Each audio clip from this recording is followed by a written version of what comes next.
Every year as we get into pollination time, we find ourselves having a discussion about fungicide application.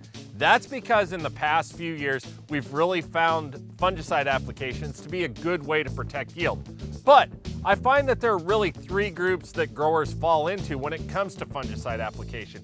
We have the disciples, or that group of people that believe in identifying the right hybrids and applying fungicide each year to protect their investment.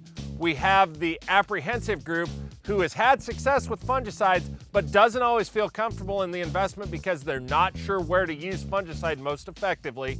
And we have the skeptics, or the group that's never tried it or never had the success that they expected from a fungicide application.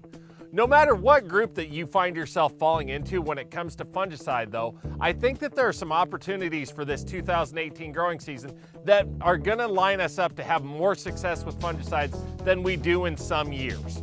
I'm Keith Byerly, Precision Ag Manager at Central Valley Ag, and this is your agronomy focus video that corresponds with my article on the CVA blog site. When it comes to fungicide application, I think that we really have two areas of opportunity. For the last 10 years, we've really hung our hat on the plant health opportunity that comes with fungicide. And we don't have to look back any farther than last harvest to understand how important that was. We had certain hybrids last year that had a lot of ear loss and wind damage from our windstorms at the end of October.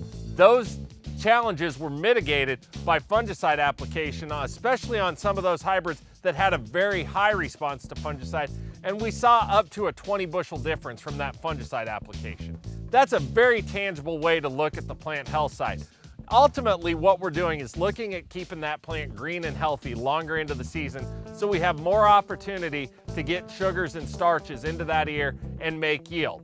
That's been enough, like I said, for many of us for the last few years, but we've also figured out how to do better jobs in selecting where to put those fungicide applications.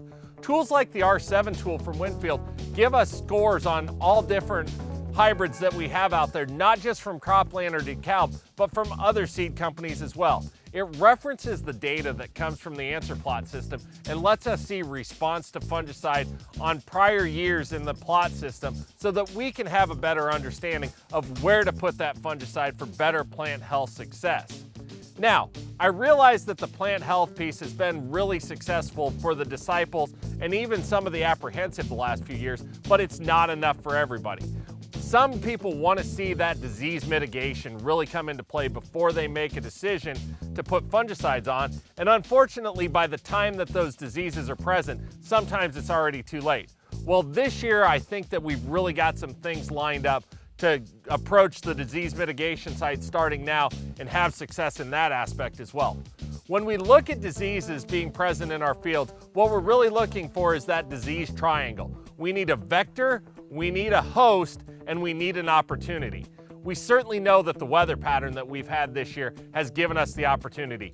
Warm, humid nights and wet days and saturated soils for a month now have given us ample opportunity. In fact, if you go out into the hills, you'll even see algae growing on some of the high ground. That doesn't mean disease is there, but it certainly means that we have an opportunity, if not prime conditions, for disease growth if it comes into play. We know that to get disease into a plant, we need an opening. Sometimes the stomata is enough for that opening, but often it takes a hail event, a wind event, or even insects to get that disease into the plant. We've certainly had many of those already this year, and with the growing degree accumulation we've had, we're going to have opportunity to get more insect damage on this plant going forward.